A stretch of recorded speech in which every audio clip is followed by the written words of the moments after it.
Otro aspecto importantísimo de la lucha contra el cambio climático son obviamente las industrias extractivas. ¿Qué le quitamos al planeta? ¿Qué le sacamos para nuestro uso? ¿De qué manera lo hacemos? Y esto no necesariamente tiene que ser malo si es que se hace de manera consciente, pero no ha sido la línea que hemos seguido como humanos desde que estamos en este planeta. El sociólogo Carlos Monge, consultor de la Red Latinoamericana sobre Industrias Extractivas, con nosotros para hablar de este importantísimo tema. Carlos, gracias por estar con nosotros. Gracias por la invitación. Avanzamos, retrocedemos. Hay algo raro que pasa, Carlos, que no sé si solo pasa en el ámbito del cambio climático. Creo que si lo vemos en otras perspectivas, el patrón parece ser el mismo. Empiezan a perder peso las autoridades, los representantes oficiales, los que siempre han llevado la voz cantante de la solución de los problemas, y de pronto una niña de 16 años te mueve todo el planeta. Lo estamos viendo en Chile, por ejemplo, que se inició una protesta de las mujeres contra la violencia y se desperdigó por todo el planeta. Hay como un movimiento social desbordado que no encuentra canales de representación o de que alguien acoja lo que están pidiendo. ¿Te parece que hay algo de eso también en la lucha contra el cambio climático, una suerte de divorcio entre las medidas y las necesidades de la población? Sí, hay una creciente sensación de que quienes tienen la responsabilidad formal de actuar no dan la talla, ¿no? De acuerdo. Los datos de la ciencia son cada vez más brutales y preocupantes, ¿no? El último dato es que incluso si todos los países cumplen con todos sus compromisos de mitigación, de bajar la emisión de gases de efecto invernadero, incluso vamos a llegar a 3.2 grados de calentamiento por encima de lo que era pre-revolución industrial, que se considera que es la línea de base a partir de la cual se hacen todos los cálculos, ¿no? Entonces estamos en la COP25 y la distancia entre lo que la ciencia te está diciendo, ¿no?, que es la gravedad del problema, y lo que en verdad se está haciendo, y aún considerando, porque la asunción es que todos los gobiernos están cumpliendo con todos sus compromisos, lo cual ya es un supuesto fuerte, ¿no?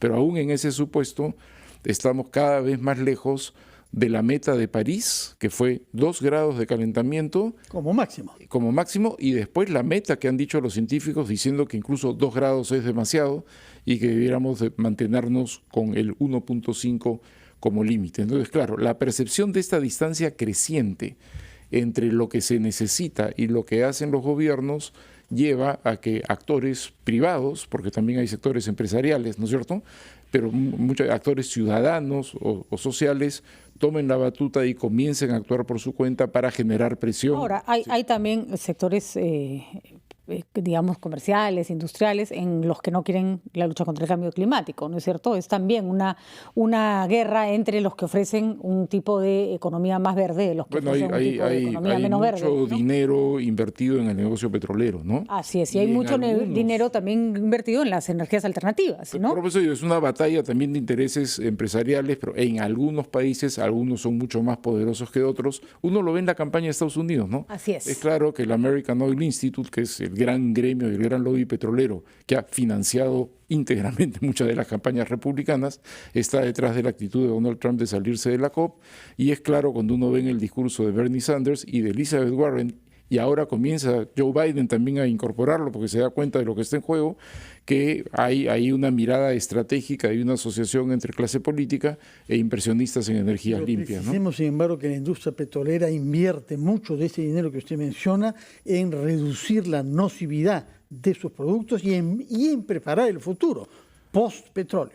Ahora, quería, sin embargo, si me permite... Eso me gustaría que Carlos refrende o critique. ¿Es verdad eso? Ambas cosas son... Porque solo cómo se maneja el precio del petróleo ya me parece poco transparente. Hay acuerdos internacionales empresariales, por ejemplo, para bajar de manera importante lo que se llama el venteo, la quema de gases sobrantes que son súper contaminantes. Eso es un acuerdo empresarial. La IPIECA, ¿no es cierto?, lo promueve a nivel mundial. Y por otro lado, muchas de las grandes empresas petroleras, y creo que British Petroleum es la que lidera en esto, están ya invirtiendo también en energías limpias porque saben que ese es el futuro.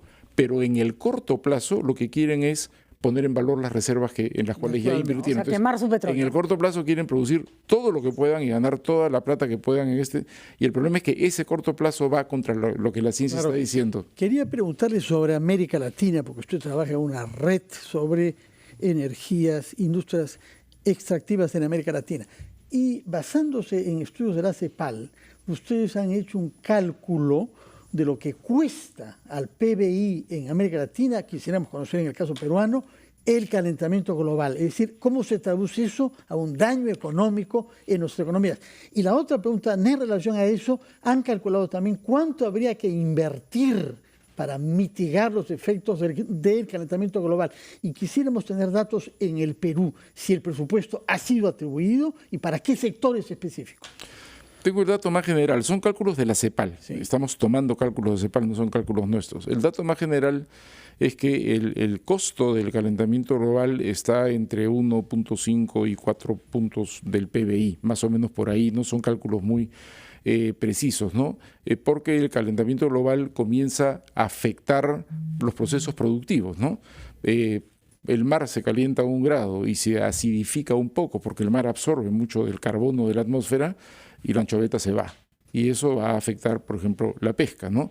Procesos de desertificación en la Amazonía, procesos de aceleración, ¿no? Y carácter extremo de lo que se llaman incidentes climáticos, sequías, lluvias, ¿no?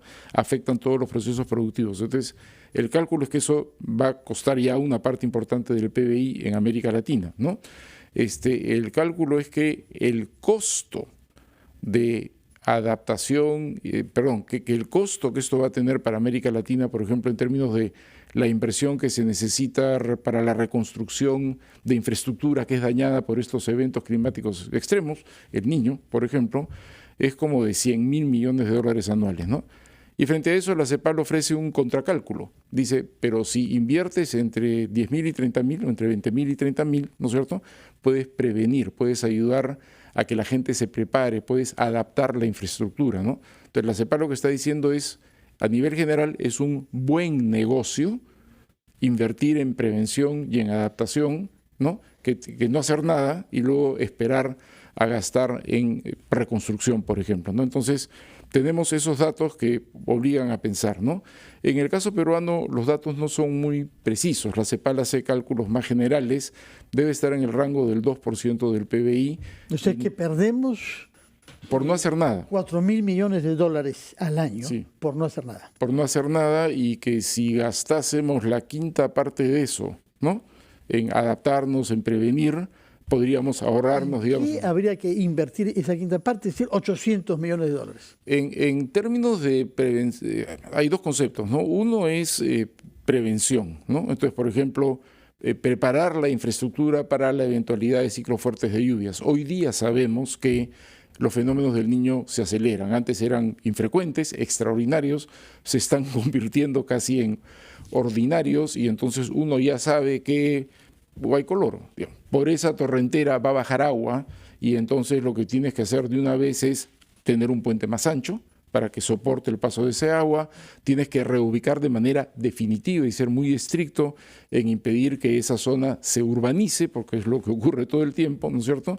Y así sucesivamente puedes hablar de esto de todos los valles de la costa, que son una especie de gran Guaycoloro cada vez que hay un fenómeno del Niño.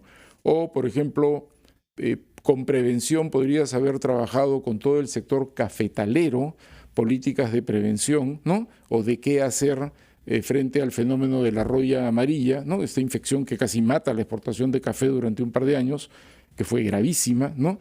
Y que resulta del calentamiento global, porque son los cambios en la temperatura de la tierra, y en fin, y hay técnicas y maneras de prevenir estas cosas que salen más baratas, ¿no?, que luego asumir el costo de perder toda la cosecha del café un par de años. Eso es por el lado de prevención y adaptación. La otra gran pregunta que está flotando en América Latina es ¿qué hacemos para bajar nosotros nuestra contribución? Y ahí hay respuestas... Los gases, sí, claro. Ahí hay respuestas más fáciles y más difíciles, ¿no? Mira, en América Latina los dos grandes sectores que contribuyen con gases de efecto invernadero son la deforestación y el cambio de uso de suelo.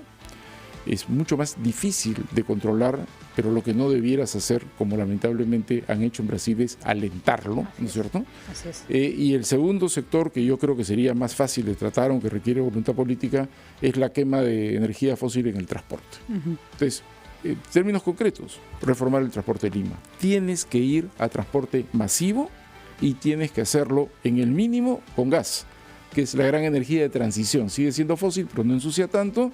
Y si es posible, como ya habían apostado en Chile, electrificar todo el sistema de transporte público. Me parece que esas son cosas concretas que se pueden hacer. Acá se han dado unos pasitos, hay que dar un gran salto, pero hay que hacerlo. Y pues, Manuel hablaba de la responsabilidad de los gobiernos locales. Bueno, la Municipalidad de Lima tiene una enorme responsabilidad en este tema. Así es. Y no puede ser que seamos un país que ha crecido a los niveles que ha crecido, que han sido importantísimos en los últimos años, y no seamos capaces de manejar nuestra basura.